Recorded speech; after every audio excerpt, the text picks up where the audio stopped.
নমস্কাৰ স্বাগতম জনাইছো এটা নতুন ভিডিঅ' লৈ মোৰ প্ৰেৰণাই আশা কৰোঁ আপোনালোক সকলোৰে ভাল আজি আমি আহিছো অসম চৰকাৰৰ ৰেশম বিভাগৰ অধীনত থকা তামুলবাৰী মুগা ফাৰ্মলৈ এনইপিৰ এফআইইউজিপিৰ আণ্ডাৰত 5th চেমৰ এটা ইণ্টাৰ্ণশ্বিপ কৰিব লাগে যিহেতু আমি বিএসসি জুলৰী ষ্টুডেণ্ট এই কাৰণে আমাৰ টপিকটো সেৰিকালচাৰ ৰিলেটেড সিল্কৱৰ্ম পেথলজি য'ত আমি বিভিন্ন ধৰণৰ সিল্কৱৰ্মৰ ডিজিজবিলাক চাব লাগিব এই ককাজন হৈছে মুগা চুমনিয়া হয়তো কিছুমানে মুগা চুঙিয়া বুলিও কয় আৰু বাইদেউগৰাকী হৈছে এই ফাৰ্মখনৰ পৰিচালিকা আচলতে মুগা চুমনিয়াজনে এই পলুবিলাকক ৰখি থাকে যাতে সিহঁতৰ শত্ৰু বিভিন্ন চৰাই-চিৰিকটিবিলাকে পলুবিলাকক খাব নোৱাৰে এইবিলাকে হৈছে আছামেঞ্চিছ অৰ্থাৎ মুগা সিল্কৱৰ্ম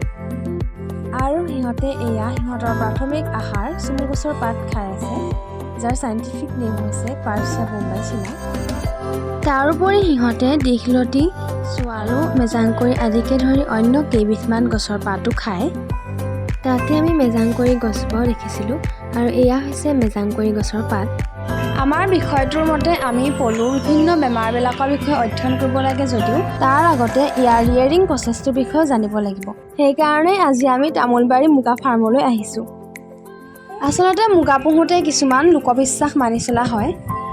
চুমনিৰ মাজত কিন্তু সেই বেমাৰৰ বিষয়ে বা সিহঁতৰ শত্ৰুৰ নাম আমি উচ্চাৰণ কৰিব নোৱাৰোঁ সেই সকলোখিনি বাইদেউগৰাকী আৰু ককাজনে আমাক ভালকৈ বুজাই দিছিল এয়া আকৌ খোৱাৰ পৰ্ব তেওঁলোকে আমাৰ বাবে পাতলীয়া আহাৰৰ ব্যৱস্থাও কৰিছিল বাইদেউগৰাকী ৰন্ধা-বঢ়া কৰি খুৱাইছে আমাক